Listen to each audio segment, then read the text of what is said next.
Shalom, selamat pagi Bapak Ibu yang kami kasihi, bertemu kembali pada minggu yang cerah ini. Dan tidak terasa waktu berjalan begitu cepat, kita memasuki minggu yang kedua di bulan Oktober. Kita selalu mengatakan Tuhan kita baik, Allah kita baik. Sehingga pada pagi hari ini kita mau datang di hadapannya, mengucap syukur, memuji dan menyembah Dia.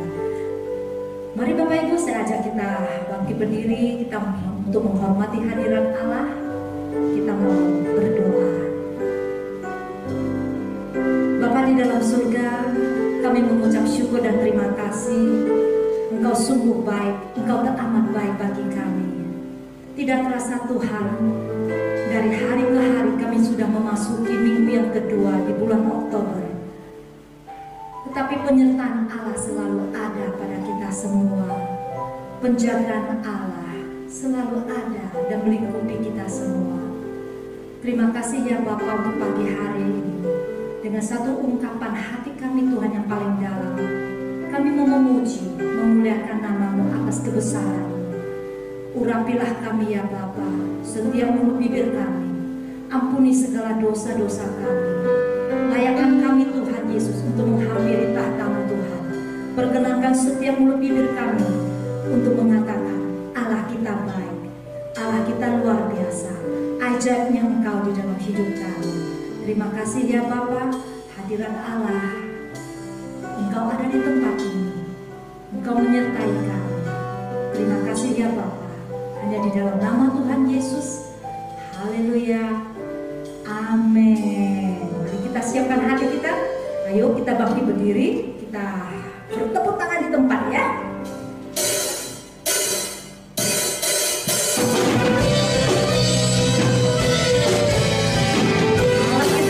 Sungguh baik bagiku,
musim akan selalu berganti, tetapi kasih Tuhan tetap abadi di dalam hidup ini. Musim akan selalu berganti, kasih Tuhan tetap abadi, tak akan berubah sampai selamanya. Ku terhadap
jalani di bulan Oktober ini Tuhan, kami tidak takut sebab kami percaya Tuhan selalu menolong dan menjaga kami. Terima kasih ya Bapa. Inilah doa kami. Dan kami sebentar lagi akan mendengarkan firman. Berbicara melalui mulut bibir hamba-Mu Pak Daniel Tuhan. Dan kami siapkan hati kami untuk mendengarkannya. Terima kasih ya Bapa. Engkau sungguh baik. Engkau Allah yang luar biasa. Hanya di dalam nama Tuhan Yesus. Haleluya. Amin.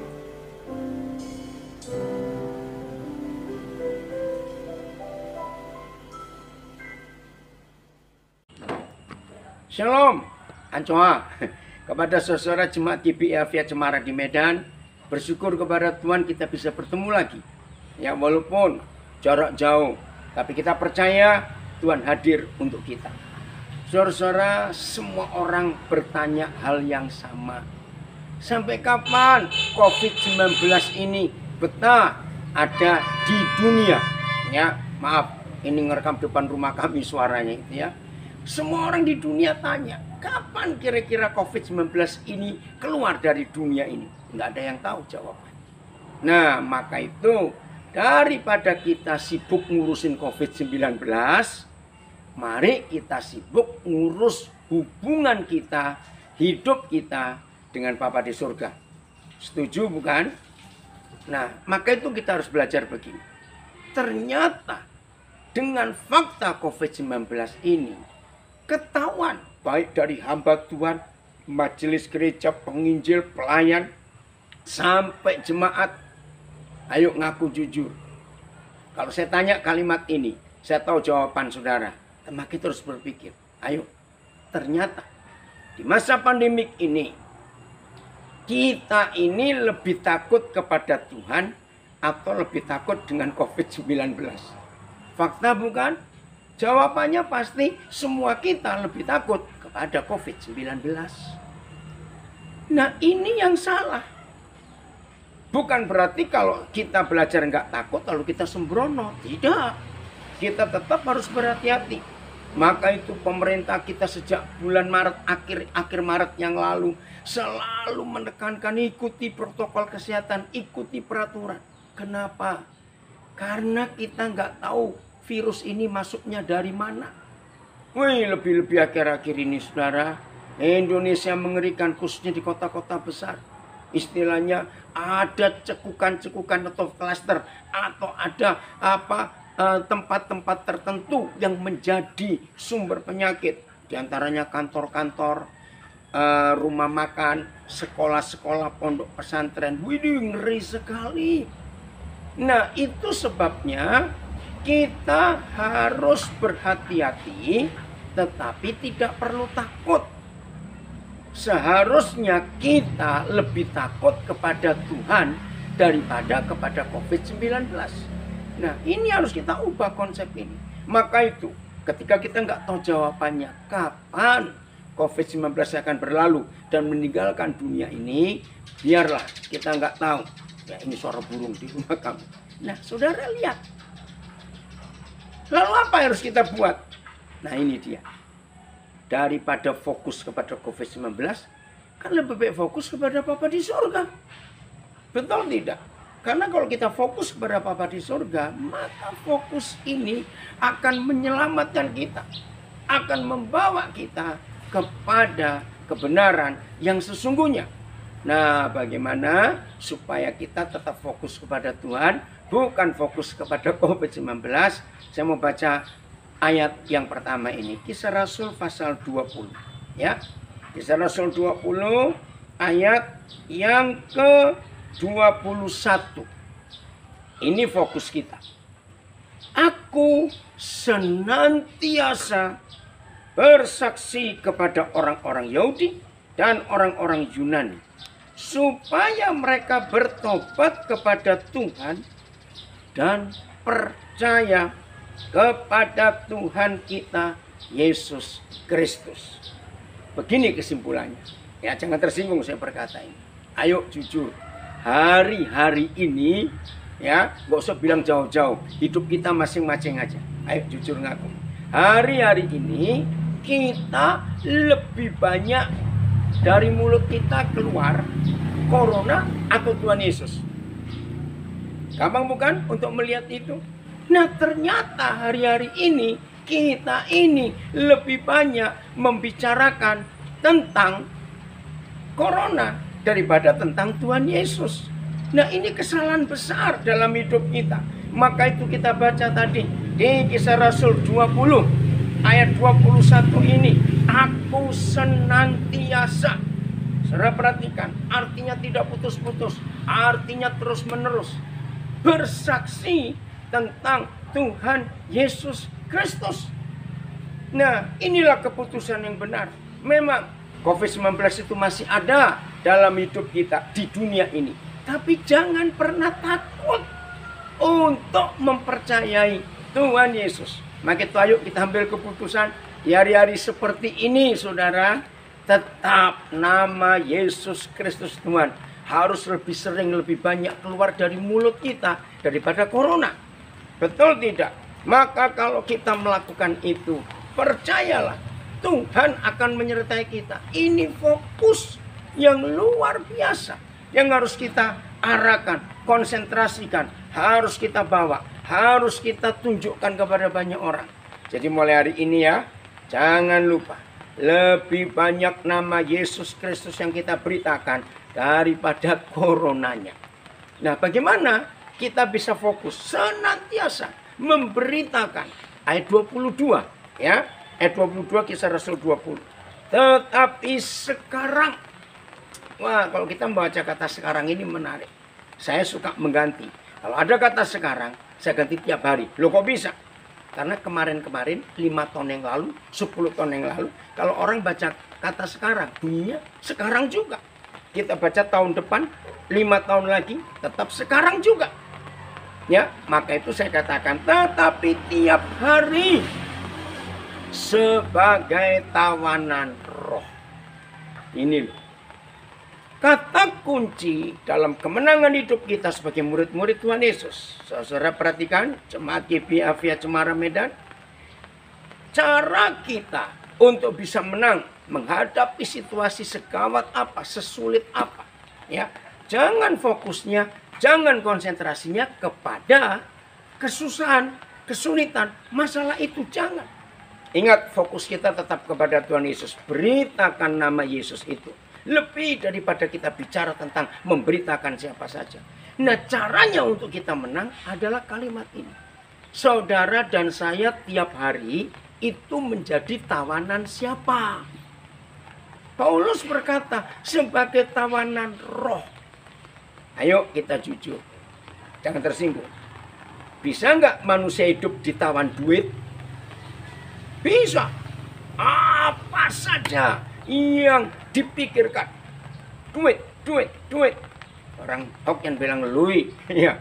Ayo, duit, duit, duit. Bisa. Mau tidur aja mikir duit. Maaf, duduk di WC aja mikir duit. Apa-apa duit. Apalagi dalam zaman susah. PHK nggak karu-karuan. Bahkan saudara, PHK itu nggak cuma untuk karyawan pabrik, karyawan kantor. Sekarang ini gereja-gereja besar yang punya full timer ratusan. Ada gelombang PHK juga di dalam gereja. Habis mau gaji bagaimana? Maafkan saya ngomong ini. Nah, di dalam kondisi seperti ini, selalu menanyakan siapa yang mengikat, membelenggu, merantai, menyetir, menguasai hidup kita. Uang bisa, kekhawatiran bisa. Melihat hidup ini udah khawatir. Bagaimana ini? Aduh, bagaimana biaya anak-anak? Income tidak ada. Khawatir, takut, kemarahan, benci, dendam bisa menawan hidup kita. Tapi puji Tuhan, kalau saudara dan saya bisa menemukan di hidup ini bahwa sampai hari ini saudara dan saya adalah sebagai tawanan roh. Artinya kita disetir, artinya kita dibimbing, artinya kita diatur, artinya kita dibelenggu. Kita nggak punya hak sama sekali sebagai tawanan roh. Nah, di masa pandemik yang menakutkan ini, kalau saudara dan saya bisa tetap hidup sebagai tawanan roh, Artinya bukan uang, bukan kekhawatiran, bukan ketakutan, bukan kemarahan, bukan percabulan, bukan dendam, ya, bukan macam-macam. Hanya roh yang menawan kita. Dijamin hidup saudara akan luar biasa. Ini janji Tuhan buat kita semua. Oke? Mau ya? Nah, lihat kalimat berikut. Tetapi sebagai tawanan roh, aku pergi ke Yerusalem. Wih, mendengar kata pergi ke Yerusalem, jangan diterjemahkan tur Israel ya, awas. Tawanan roh pergi ke Yerusalem. Paulus berkata begini, ya. Dan aku tidak tahu. Nggak tahu dia. Apa yang akan terjadi atas diriku di situ. Nggak tahu. Masih ingat Matius 4 ayat 1? Indah sekali firman itu. Ya, Tuhan Yesus dituntun, dipimpin oleh roh untuk ke padang gurun. Bukan untuk shopping. Baca Matius 4 ayat 1. Tuhan Yesus dibawa oleh roh ke padang gurun. Bukan untuk shopping. Tapi untuk dicobai, dites oleh iblis. Wih. Itu hidup sebagai murid-murid Tuhan Yesus. Ada satu lagi. Ya, kalau saudara setuju, senyum. Di situ ya, apa itu? Sering nggak orang hidup menjadi tawanan kata orang? Kata orang, kata orang, kata orang. Nah, itu banyak. Maka itu saya sering membalikkan ini. Betapa bahagianya kalau saudara dan saya hidup atas apa kata Tuhan. Bukan atas apa kata orang. Saya mau berikan bukti, tapi jangan ada yang marah ya. Ya, maaf, kalau saudara marah, seperti itu orangnya harus berubah. Ini cuma perbandingan saja. Begini, ini pertanyaan saya. Jangan tersinggung. Secara jujur, kata-kata Tuhan atau kata-kata mama mertua yang lebih nyantol, lebih kita ingat di hidup kita. Maaf. Betul? Ternyata faktanya kata-kata mama mertua lebih nancap, lebih dihafal. Maka itu Ibu Gembala, cobalah sekali-kali tanya pada jemaat. Saudara-saudara, apa khotbah saya 2 minggu yang lalu? Maaf ya, ini cuma intermezzo aja. Ya, Ibu Gembala sekali saya tanyakan. Apa khotbah saya 2 minggu yang lalu? Maaf. Jawabannya rata-rata tola-tole. Apa ya? Kamu ingat ya? Terus kita lihat catatannya. Kalau yang sebetulnya kan. Artinya, khotbah 2 minggu yang lalu aja kita bisa lupa dari pendeta kita, gembala kita. Tapi buktikan perkataan mama mertua 20 tahun yang lalu. Kenapa masih ingat sampai hari ini? Nah, itulah bukti bahwa orang itu hidupnya ditawan oleh kata orang. Bukan menjadi tawanan roh. Nah, kalau kita melihat Yosua 1 ayat 8. Ini yang terjadi. Kata-kata orang, kata-kata mama mertua lebih gampang diingat. Karena orang itu menggunakan Yosua 1 ayat 8. Apa bunyinya? Hendaklah kamu memperkatakan kitab Taurat itu. Dan merenungkannya siang dan malam. Maka kamu akan berhasil, akan beruntung, akan semuanya. Hanya gara-gara melakukan 2 hal. Memperkatakan kitab Taurat itu dan merenungkan siang dan malam. Jangan tersinggung. Kenapa kata-kata tetangga, kata-kata orang, kata-kata mama mertua bisa lebih dihafal? Karena setelah kita dengar kata-kata yang menyakitkan itu, kita ngomong terus. Ketemu satu orang cerita, ketemu orang kedua cerita, ketemu orang ketiga cerita, orang keempat cerita. Sampai sudah 10 tahun pun manusia ini jahat, masih menceritakan kata-kata orang itu. Padahal orang itu sudah mati 16 tahun yang lalu. Ingat, maaf saya berkata ini. Nah, karena dikatakan terus apa yang kita dengar dari kata orang itu. Dan kita renungkan. Waktu lagi makan. Aduh, kok dia ngomong begitu ya? Kita lagi mandi. Ya, masuk lagi. Aduh, ya kenapa dia begitu ya? Kita mau tidur, masih belum lelap. Masih walaupun sudah merem mata di tempat tidur, tapi belum tidur. Mikir lagi, ya, kenapa dia ngomong begitu? Nah, ini loh masalahnya. Karena yang kita perkatakan dan kita renungkan siang dan malam bukan kata-kata Tuhan, tapi kata-kata orang. Maka itu hari ini, saudara sambil mendengar renungan ini, jujur, siapa yang menawan hidupku hari-hari ini? Kata orang, uang, kemarahan, dendam, benci, iri hati, tersinggung, macam-macam, takut, khawatir, wih, ada banyak, percabulan. Nah, aku dibawa ke Yerusalem. Terserah, Tuhan Yesus dibawa ke padang gurun. Masing-masing kita hari-hari ini dibawa untuk hidup bersama COVID-19. Karena keadaan, mengungsi kemana, mau lari kemana. Kalau saudara dengar berita, ada beberapa artis ya yang kaya raya, ada beberapa pemain sepak bola yang bayarannya tinggi, sampai beli pulau dan bangun rumah di situ, mengungsikan keluarganya, harapannya jauh dari virus ini. Sampai begitu takutnya. Saudara, ayo hari-hari ini kita menanyakan pada diri kita. Kalau kita menemukan yang menawan kita, yang menyetir kita, yang menguasai kita, yang menuntun kita, itu Roh Kudus, hidup ini aman. Sungguh berbahagia kita semuanya. Nah, ini yang harus kita lakukan. Nah, ayat 23, kata pertama harus jadi bagian kita, ya. Kisah Rasul 20 ayat 23.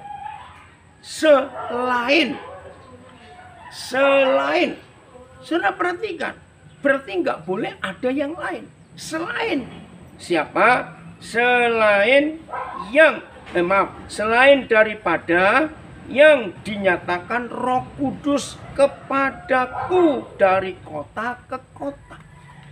Wih, hidup Rasul Paulus ini luar biasa. Dia tidak mau ditawan oleh ketakutan, oleh kekhawatiran. Ingat, tidak ada rasul dalam perjanjian baru yang seperti Paulus hidupnya lebih sering di dalam penjara daripada hidup bebas. Tapi dia nggak marah, dia nggak menyalahkan Tuhan, dia serius mengerjakan itu. Maka ayat 23, ayo di masa COVID-19 ini saudara dan saya memaksakan diri untuk menjadi tawanan roh. Selain, jadi nggak ada orang lain. Hidup kita nggak boleh diatur oleh kata orang. Hidup kita nggak boleh diatur oleh percabulan. Hidup kita nggak boleh diatur oleh uang dan yang lain-lain. Selain daripada yang dinyatakan Roh Kudus dari kota ke kota, ini dia keren, ya,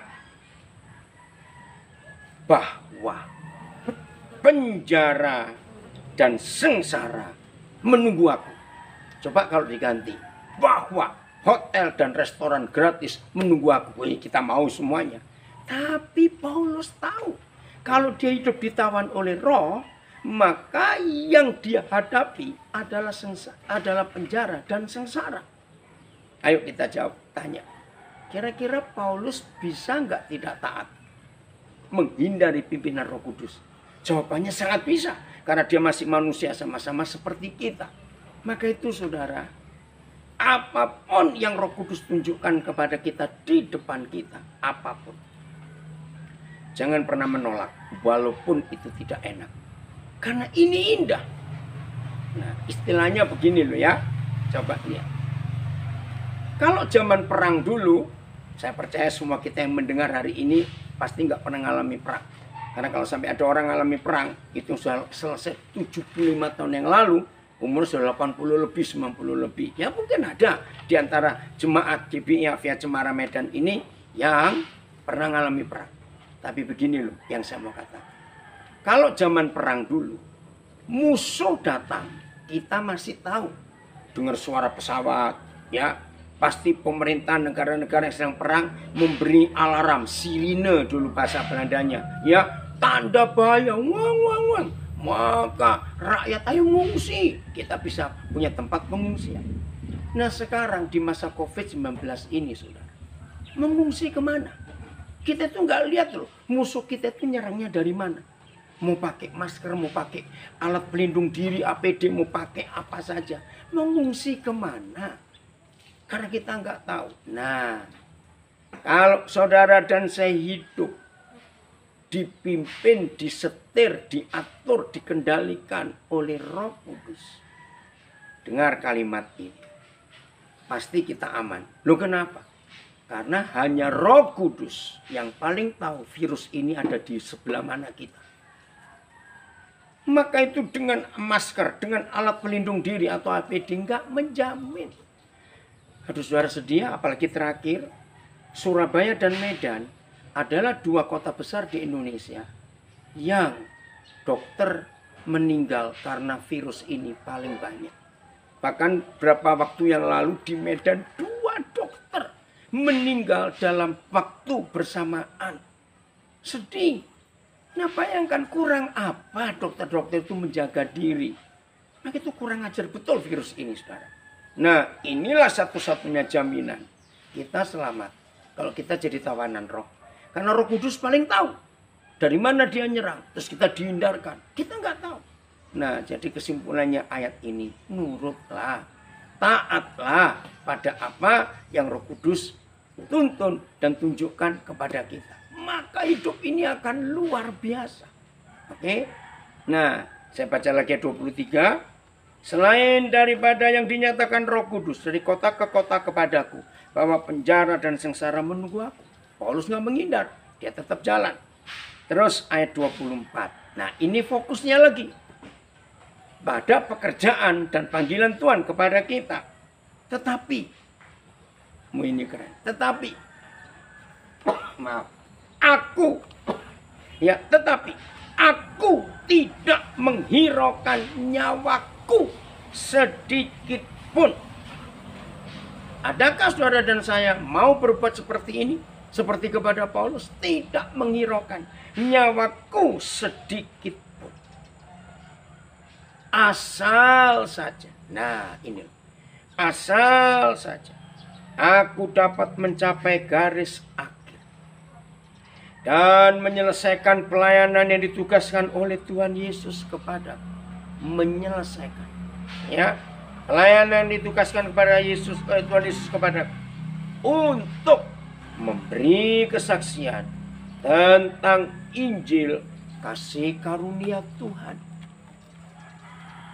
Ayo seperti Bapak Gembala saudara sampai hari terakhir hidupnya dia tetap setia, tetap melayani. Nah seperti itu iman kita. Ini yang Paulus alami. Ini yang Paulus alami. Dia nggak menghiraukan nyawanya. Dia nggak mikirkan diri sendiri. Dia berjuang demi Injil itu. Nah seperti ini saudara, kita harus hidup. Maka itu jangan fokus, jangan konsentrasi. Jangan sibuk dengan COVID-19. Tapi sibukkan diri kita. Konsentrasikan pandangan kita. Fokuskan hidup kita hanya kepada firman Tuhan, kepada Bapa di surga, kepada Tuhan Yesus, kepada Roh Kudus. Fokuskan ke situ. Maka Roh Kudus akan menawan kita. Galatia pasal 5 ayat 16 dan 17 ya. Galatia pasal 5 ayat 16 dan 17. Luar biasa Tuhan bicara kepada kita lewat Rasul Paulus. Galatia 5 16 17. Judulnya menarik. Hidup menurut daging atau menurut roh. Ya, nah sekarang kita suruh milih. Hidup kita mau nurut yang siapa? Itu pilihan di antara kita semua. Ya. Mari kita lihat. Lagi sekali, judulnya aja menarik. Hidup menurut daging atau roh. Pilihan ya. Maksudku ayat 16. Ialah hiduplah oleh roh. Maka kamu tidak akan menuruti keinginan daging. Puji Tuhan. Hiduplah oleh roh. Hiduplah menjadi tawanan roh. Hiduplah dikendalikan oleh Roh Kudus. Hiduplah taat pada pimpinan Roh Kudus. Maka kita tegas firman ini tidak akan menuruti keinginan daging. Enggak akan. Gampang toh? Gampang. Sama seperti, maaf, kalau saudara dan saya milih bisa hidup menurut keinginan uang. Ngerti maksud saya? Kalau saudara dan saya sebagai manusia normal bisa memilih hidup ya menuruti keinginan uang, berarti kita pun bisa hidup menuruti keinginan roh. Ya, cuma milih saja. Kalau kita bisa memilih hidup menurut kata orang ngomong apa kita ikuti, maka kita pun lebih mudah hidup menurut kata roh dalam hidup kita. Maka itu pilihannya ada di hati kita. Ayat 17, masih Galatia 5. Sebab keinginan daging berlawanan dengan keinginan roh, dan keinginan roh berlawanan dengan keinginan daging. Karena keduanya bertentangan, jadi antara keinginan daging dan keinginan roh, dua ini selalu bermusuhan, bertentangan, sehingga setiap kali, saya terjemahkan dengan kalimat yang lebih betul, sehingga setiap kali ketika ada pertentangan di hidup kita antara melakukan kehendak daging dan melakukan kehendak roh, setiap kali itu muncul, maksud Tuhan, coba tenang sebentar, lalu kita milih yang mana keinginan daging, mana keinginan roh. Begitu saudara dan saya tahu mana keinginan daging, mana keinginan roh, maka firman-Nya, jangan milih keinginan daging, tapi pilihlah keinginan roh. Maka kita pasti menang. Nah, jadi sebelum kita jatuh dalam dosa, sebelum kita menyerahkan diri, dipimpin, ditawan, diatur, dikuasai, dikendalikan oleh keinginan hawa nafsu kita dan keinginan roh, sebelum kita memilih, ketika datang pertentangan, coba tenang sebentar. Kita cek, kita periksa. Mana keinginan daging, mana keinginan roh. Nah, begitu kita tahu, oh ini keinginan hawa nafsu, tolak dia. Roh Kudus akan menolong kita untuk melakukan keinginan roh. Itu pilihan kita. Nah, saya beri contoh. Ini bagian terakhir dari renungan kita, ya. Kejadian pasal yang ketiga. Pasal keempat, ya. Kejadian pasal yang keempat. Ada sebuah kisah tentang Kain dan Abel, dan semua kita juga tahu, ya. Kejadian 4, Kain dan Abel. Nah, ayat yang ke-5. Tetapi Kain dan korban persembahannya tidak diindahkan Tuhan. Nah, kita nggak bahas tentang kenapa Tuhan lebih milih korban Habel daripada Kain. Kita nggak bahas itu. Tapi ini yang kita mau bahas. Ya, masih ayat 5. Lalu hati Kain menjadi sangat panas. Saudara, saya percaya semua kita sebagai manusia pernah mengalami hatinya sangat panas. Mungkin karena kata-kata orang, karena kita difitnah, kita ditipu mentah-mentah, kita dibohongin, nggak tahu lah karena yang nggak enak. Pokoknya hal-hal tertentu yang bisa membuat hati kita sangat panas. Belajar dari firman ini. Ketika hati menjadi sangat panas dan wajah kita, muka kita muram. Ayat 6. Firman Yahweh kepada Kain. Ini yang saya kagum. Ketika dosa sedang mengintip untuk masuk menyerang kita, ternyata Papa itu masih penuh kasih karunia, berfirman kepada kita. Nah, masalahnya kita mau dengar firman itu atau tidak. Ini contoh. Kain sudah emosi, sudah sangat panas, tapi Papa masih berfirman. Ayat 6. Firman Yahweh kepada Kain. Mengapa Kain? Mengapa Kain? Hatimu panas dan mukamu muram. Mengapa? Baik bukan Bapa di surga? Ayat 7. Apakah mukamu tidak akan berseri? Jika engkau berbuat baik, masih ditawari, diingatkan. Stop. Kalau saudara timbul keinginan ingin mabuk dengan alkohol, karena dulu latar belakang seperti itu. Kalau saudara tiba-tiba ingin dikuasai untuk berjudi lagi, pada dosa stop. Kalau saudara dikuasai oleh pornografi, pengen lihat lagi, merokok dan macam-macam. Itu belum dosa. Ya, seperti ayat ini, itu belum dosa. Apakah kamu tidak akan berseri jika engkau berbuat baik? Jadi saat itu saudara milih, ambil keinginan roh. Terus, tetapi jika engkau tidak berbuat baik, jika engkau tidak memilih keinginan roh, Tapi kita memiliki keinginan daging hawa nafsu. Ini loh bahayanya. Jika kita tidak berbuat baik, dosa sudah mengintip di depan pintu. Ini belum masuk, belum dosa, masih ngintip. Terus ada firman, tetapi engkau, maaf, ia sangat menggoda engkau. Wih, sangat. Saya percaya semua kita yang terikat judi, terikat pornografi, terikat alkohol, terikat rokok, terikat dosa-dosa lain. Sering loh, dosa itu kembali ngintip di depan kita dan sangat menggodai kita. Lagi sekali, di saat ini, di saat itu kita belum jatuh dalam dosa. Karena masih di luar. Nah, begini kata papa kita. Ketika dosa menggodai, ia sangat menggoda engkau, Kain. Tetapi engkau harus berkuasa atas keinginan dosa. Nah, kalau saudara dan saya dengan kuasa Roh Kudus bisa menaklukkan keinginan dosa, percayalah. Hari itu kalau Kain nurut itu aja, nggak terjadi pembunuhan. Tapi Kain menolak, mendengar, melakukan firman Tuhan. Saudara, ayo kita renungkan di masa yang menyedihkan, menakutkan, mengkhawatirkan. Nggak tahu sampai kapan. Hari ini firman datang kepada kita. Hiduplah dipimpin Roh, diatur oleh Roh, ikuti keinginan Roh. Dosa yang mengintip, serah lawan. Ayo kita berkuasa atasnya. Sebab kalau tidak, dia yang berkuasa atas kita. Maka itu pertanyaannya, dosa di mana? Di kaki kita atau di kepala kita?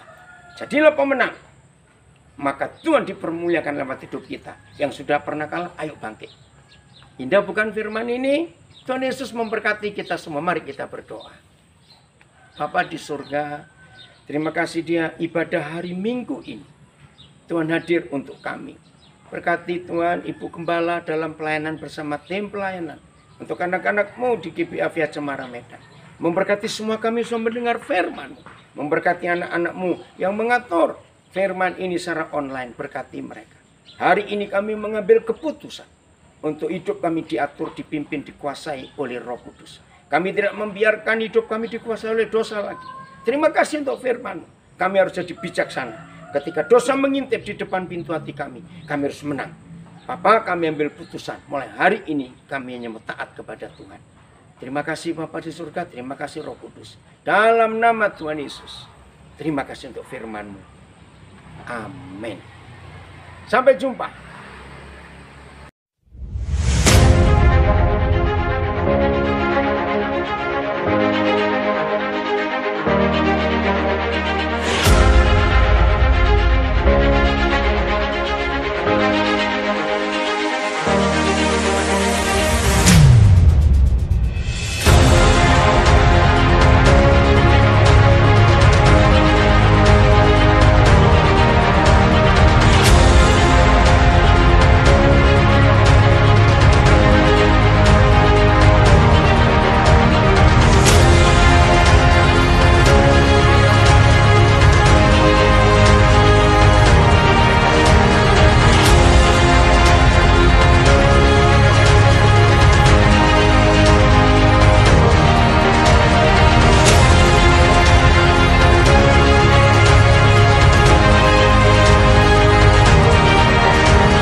Jemaat Tuhan, mari kita akan menutup ibadah online kita siang hari ini. Kita mau berdoa. Tuhan, terima kasih untuk siang hari ini. Terima kasih untuk firman-Mu yang sudah disampaikan oleh hamba-Mu, Pendeta Daniel Alexander dari Nabire. Tuhan, berkati hamba-Mu. Pakai hamba-Mu makin hari makin luar biasa.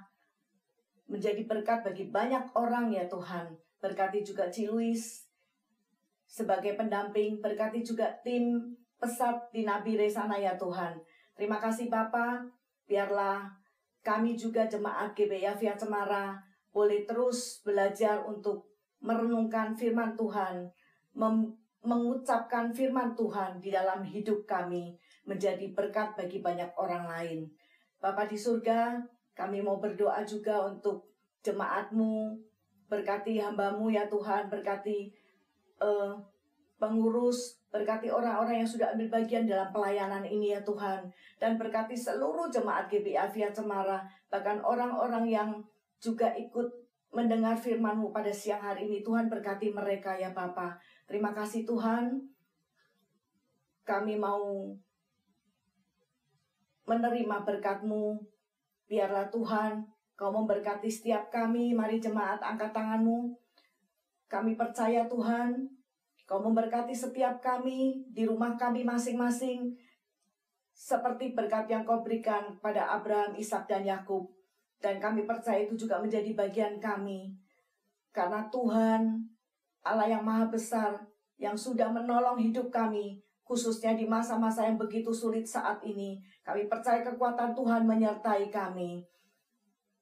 Kiranya damai sejahtera dari Allah Bapa, kasih setia dari Tuhan Yesus Kristus, dan persekutuan di dalam Roh Kudus menyertai kita, menjagai kita, memberkati kita dari sekarang, besok, dan sampai selama-lamanya, sampai Maranatha Tuhan Yesus datang kedua kali. Mari setiap kita yang percaya katakan amin. Selamat siang, Tuhan Yesus memberkati.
Sampai bertemu minggu depan. Tuhan Yesus memberkati.